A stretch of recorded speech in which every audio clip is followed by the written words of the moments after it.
안녕하세요. 매일 새로운 사연을 전하는 읽어주는 사연 라디오입니다. 구독과 좋아요, 많은 공유 부탁드립니다.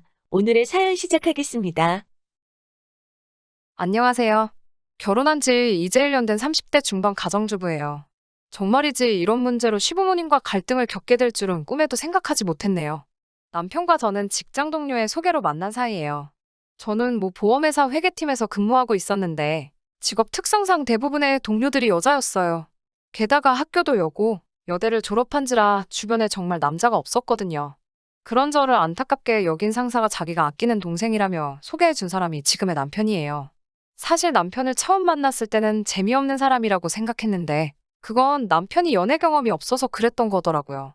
만나면 만날수록 주변 사람에게 친절하고 가족을 사랑하는 따뜻한 사람인 걸 알게 되었죠. 대기업 인사팀에서 근무하고 있던 남편은 당시 오피스텔에 전세로 거주하고 있었어요. 저 역시 서울에서 자취 중이었고요.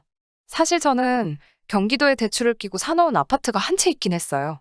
반면에 남편은 모아둔 재산은 하나도 없다고 하더라고요. 그렇지만 진지하게 만나기 시작한 지 8개월 정도 지났을 무렵 남편은 자기와 결혼을 해준다면 평생 마음고생 몸고생 시키지 않겠다고 호언장담을 하며 프로포즈를 해왔어요. 비록 당장은 프로포즈였지만 기쁜 마음으로 받아들이고 그렇게 결혼 준비를 시작했어요. 남편도 저도 직장이 있었으니 먹고 사는 문제 같은 건 걱정하지 않았거든요. 그래서 바보같이 그때만 해도 앞으로 우리에게 꽃길만 있을 줄 알았죠. 그런데 생각지도 못한 일이 저를 기다리고 있었어요. 연애 당시 남편에게는 의류 매장을 운영하시는 부모님과 2살 아래의 남동생이 있었는데 남편은 2살 아래의 남동생에게 책임감이 상당했어요. 하지만 그 남동생을 만나는 일은 쉽지 않았어요. 사실 결혼 이야기가 나오기 전까지는 얼굴도 한번 못 봤죠. 형제 사이가 안 좋은 건지 도통 저에게 따로 인사를 시키지 않더라고요. 서운한 마음이 들었지만 내색은 안 했어요. 하지만 본격적으로 결혼에 대해 이야기하기 시작하면서 남편이 먼저 도련님에 대해서 이야기를 꺼내더라고요. 남편은 어린 시절부터 부모님 뜻을 거슬러 본 적이 없대요.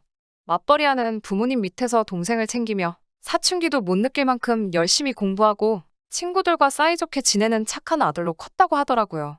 반면에 남편보다 3살 어린 도련님은 엄청난 말썽꾸러기였다고 하더라고요. 부모님의 관심을 끌기 위한 행동이라면 무엇이든 서슴지 않았대요. 툭하면 친구들 물건에 손대고 고등학교 졸업 후에는 일도 잘 안 하고요. 저는 사실 그때만 해도 이제 도련님도 남편도 30이 넘었고 당신이 첫째이니 먼저 다가가고 마음도 열어보라며 남편을 다독였어요. 그 이후로 도련님과도 가끔 셋이서 만나게 되었고요. 그런데 도련님을 몇 번 만나보니 남편이 왜 그렇게 책임감을 느끼면서도 한편으로는 답답해했는지 알만하더라고요. 마땅히 직업이 없던 도련님은 가끔 어머님이나 아버님이 병원에 가시면 대신 가게를 보는 일로 용돈을 벌고 있었어요. 고정적인 출퇴근 시간 같은 것도 없었고요. 그냥 본인이 돈이 없으면 내킬 때 출근해서 몇 시간 버티고 있다가 포스에서 돈을 가져가는 식이었죠. 문제는 이런 이야기를 본인이 스스럼 없이 하더라고요. 그러면서 하는 말이 어차피 이 가게는 자기께 될 거니까 전혀 문제될 게 없다고 하더라고요. 옆에서 제가 벙찐 표정으로 이 이야기를 듣고 있으니 남편은 얼굴이 벌개져서는 다른 이야기 하자고 상황을 무마하려 애쓰더라고요. 한 번은 다 같이 식당에 있었는데 남편이 지갑이랑 핸드폰을 테이블 위에 올려두고 잠깐 차에 갔다 온다고 자리를 비우더라고요. 남편이 식당 문을 나서자마자 도련님이 남편 지갑에 손을 뻗어 가져가는 게 아니겠어요? 깜짝 놀란 제가 지금 뭐 하시는 거냐고 묻자 동생이 형한테 용돈 좀 받을 수 있는 거 아니냐고 하더라고요. 어이가 없어서 그런 게 어딨어요. 그래도 본인이 오면 물어봐야죠라고 하자 형수님이 아직 우리 집을 잘 모르시나 봐요. 라며 이죽거리더라고요. 그러고서는 지갑에서 5만 원짜리 2장을 꺼내가는 거예요. 바로 남편이 돌아왔고 제가 어이없는 표정을 하고 있자 남편이 무슨 일이냐고 묻더라고요. 그러자 도련님은 자기는 전혀 모르겠다는 듯 남편을 쳐다보며 아니 내가 형 지갑에서 용돈 좀 꺼냈는데 형수가 화가 났어. 라고 말하면서 형 돈인데 왜 형수가 화를 내냐며 오히려 자기가 어이없다는 식으로 말을 하더라고요. 무슨 상황인지 눈치챈 남편이 동생에게 너는 그래도 밖에서까지 그러면 사람들이 이상한 오해를 한다며 앞으로는 그러지 말라고 하더라고요. 그날 밤 제가 원래 그런 식이냐고 하자 남편도 저에게 아직 우리가 완전히 결혼을 한 건 아니니까 이번 한 번만 이해를 해달라면서 결혼식 올리고 정식으로 부부가 되면 2번 다시는 이런 일이 없을 거라고 자기 입장도 이해해달라며 이해 못할 소리를 하더라고요. 하지만 저도 좋은 날 앞두고 더 큰 소리 내기 싫어서 그냥 알겠다고 확실히 정리하라고 말했어요. 사실 남편이 가족들에게 경제적인 지원을 하고 있다는 건 결혼 준비가 어느 정도 진행되고 나서야 눈치를 챘죠. 남편이 한 달에 버는 돈이 350 정도였는데 차도 없고 딱히 뭐 취미도 없는 사람이 돈을 한 푼도 못 모았다는 게 이해가 안 되더라고요. 그래서 슬쩍 물어보니 부모님이 운영하시는 의류 매장이 잘 되는 것도 아니고 해서 자기가 다달이 50 정도를 보내고 있대요. 게다가 남동생이 매번 이번에 이걸 해보고 싶다. 아니, 저걸 해보고 싶다는 식으로 나오니까 그 교육비를 남편이 지원하고 있었다는 거예요. 그 이야기를 듣던 제가 그래서 도련님은 지금 뭐 자격증이라든가 딴 거 있냐고 묻자 성격이 진득하게 뭘 해내지를 못하더라며 말끝을 흐리는 게 아니겠어요. 지금은 말 그대로 온 가족이 사고만 치지 말아다오라는 마음으로 도련님을 돌보고 있는 거였죠. 속된 말로 이런 거지 같은 상황에 놓인 불쌍한 남편을 내가 구해줘야겠다는 생각을 했던 것 같아요. 그런데 제가 정말 어리석고 멍청했죠. 신혼집을 구하면서부터 큰 소리가 나기 시작했거든요. 사실 둘 다 서울에서 직장 생활을 하고 있었지만 제가 가진 돈으로는 서울에 전세 하나 구하기 어렵겠더라고요. 아이도 낳아야 하는데 오피스텔에서 시작하기도 그렇고 해서 저는 경기도에 제가 가진 아파트에서 시작하는 게 어떻겠냐고 말했어요. 처음엔 남편도 미안하고 정말 고맙다고 몇 번이고 말하더군요. 하지만 이 이야기가 시어머니 귀에 들어가자 시어머니가 노발대발 난리가 나신 거예요. 귀한 우리 아들 출퇴근 시간이 얼마나 피곤하겠냐면서요. 비록 아파트가 경기도에 있기는 하지만 지하철 갈아타는 것도 없이 40분이면 출근할 수 있는데 시어머니가 왜 이렇게 화를 내시는 건지 이해가 안 됐어요. 시어머니가 화를 내시자 남편도 갑자기 입장을 바꿔서는 저에게 경기도에 있는 그 아파트를 팔아서 서울에서 전세를 구하면 어떻겠냐고 저를 떠보더라고요.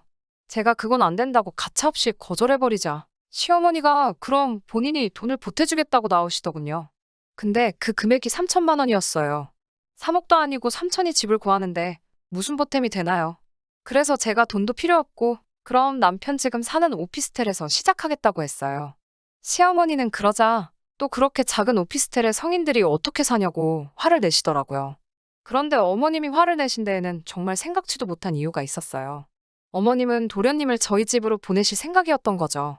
제가 어떻게 알게 되었냐면 생각 없고 이 입산 도련님이 저에게 직접 전화를 걸어왔더라고요.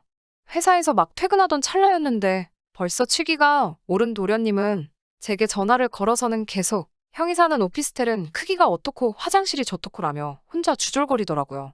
저는 괜찮아요. 저도 가봤는데 그냥 둘이서 살면 그럭저럭 살만해요라고 말했죠. 그러니까 도련님은 왜 둘이에요? 셋이지. 아닌가? 넷인가? 강아지도 하나로 쳐야 되나?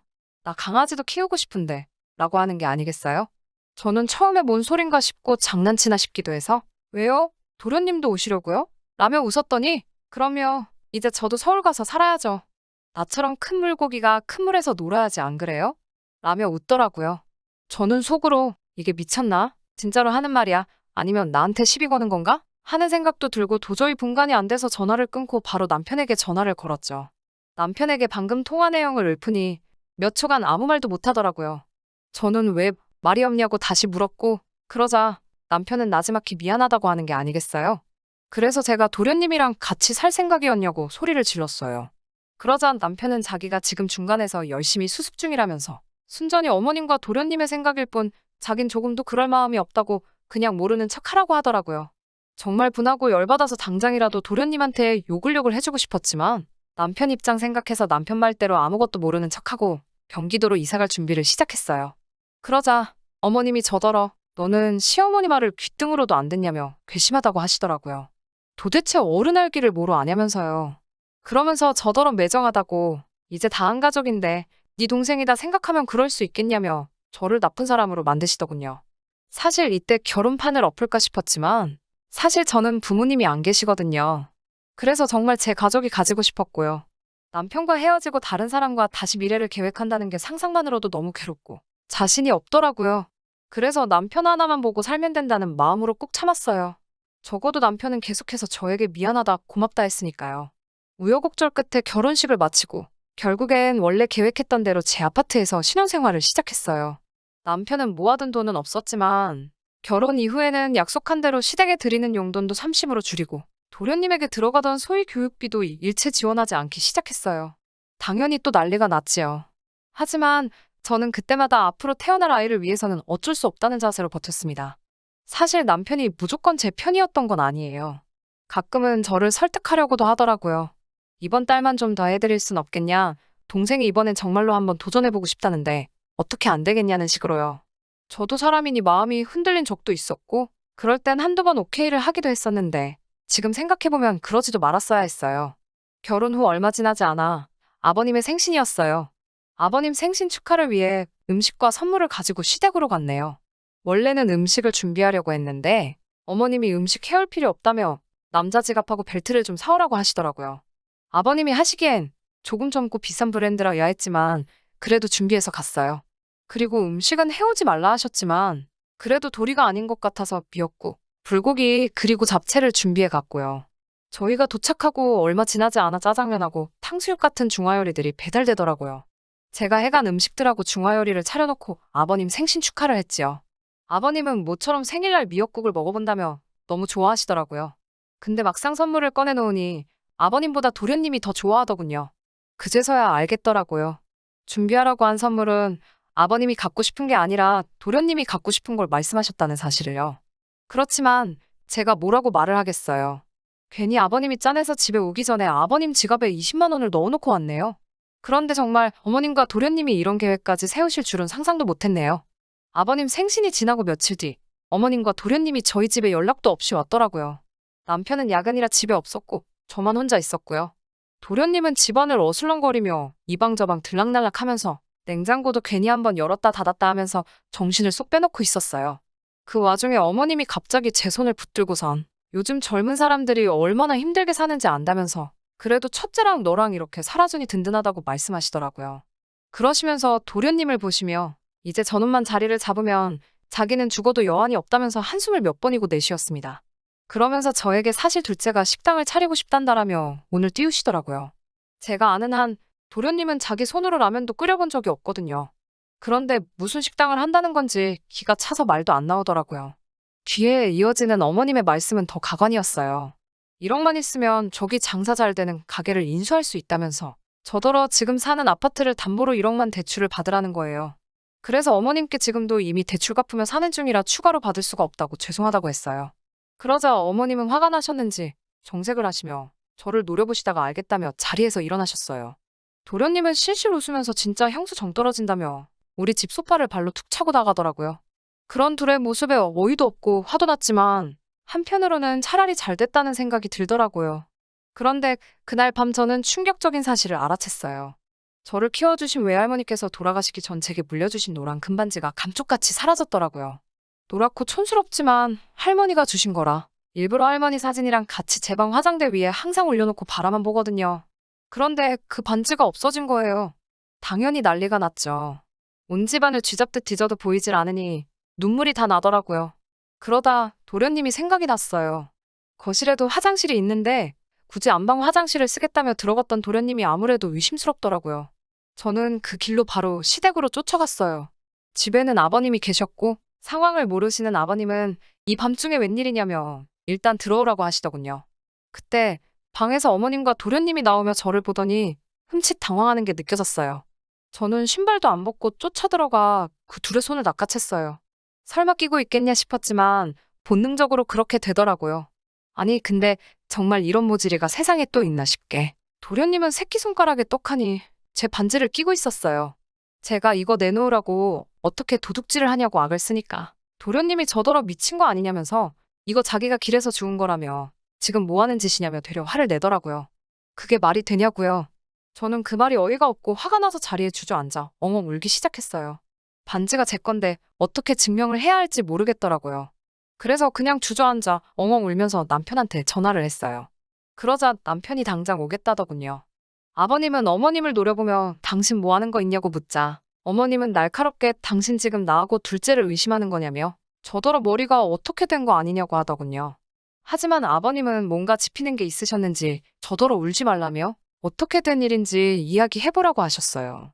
그래서 저는 좀 전에 어머님이 대출 이야기를 하신 것부터 다 자세히 말씀드렸어요. 말없이 듣고 계시던 아버님은 어머님께 왜 새애기한테 돈 얘기를 하냐고 둘째를 저 모양으로 키운 건 우리 잘못인데 왜 엄한 사람한테 도와달라고 하냐면서 호통을 치시더라고요. 사실 아버님이 그렇게 화를 내시는 건 처음 봐서 저도 움찔했네요. 얼마 지나지 않아 남편이 도착했어요. 남편은 탁자에 놓인 반지를 한눈에 알아보더라고요. 아버님이 첫째, 너 이거 새아기 거 맞냐고 확신하냐고 물으셨고, 남편은 도련님과 어머님을 한번 쳐다보더니 한숨을 내쉬고는 이거 맞다고, 매일 보는 건데 어떻게 모르겠냐고, 그리고 잘 보면 한쪽에 찌그러져 있다고까지 말해줬어요. 그러자 아버님은 도련님한테 이리 가까이 오라고 하시더니 냅다 주먹으로 뺨을 날리시더군요.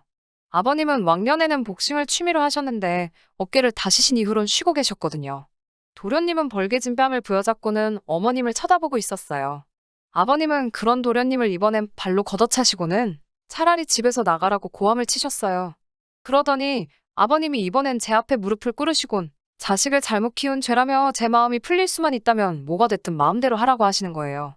오히려 아버님이 그렇게 나오시니 제가 마음이 너무 불편하고 안 좋았어요. 저는 아버님을 일으켜 세워드리며 일단 반지를 찾았으니 괜찮다고 말씀드렸고요. 남편도 이제 도련님을 포기한 건지 저더러 경찰을 부를 거냐고 묻더라고요. 물론 부르지는 않았어요. 물건도 찾았고 얻어터지고선 쪼그려 앉아서 혼자 궁시렁거리고 있는 걸 보니 불쌍하기도 하고 고쳐 쓰긴 글렀다 싶더라고요. 그날을 계기로 어머님은 저한테 단돈 1원 한 푼도 말씀을 못 꺼내고 계시고요. 제 앞에서 도련님에 관해선 입도 뻥긋 안 하십니다. 남편도 더 이상 시댁에 도움을 주지 않기로 했고요. 알고 보니 그동안 시댁이 경제적 도움을 받은 걸 아버님은 모르고 계셨더라고요. 어머님이 남편에게 받은 돈을 전부 도련님한테 주셨던 것 같아요.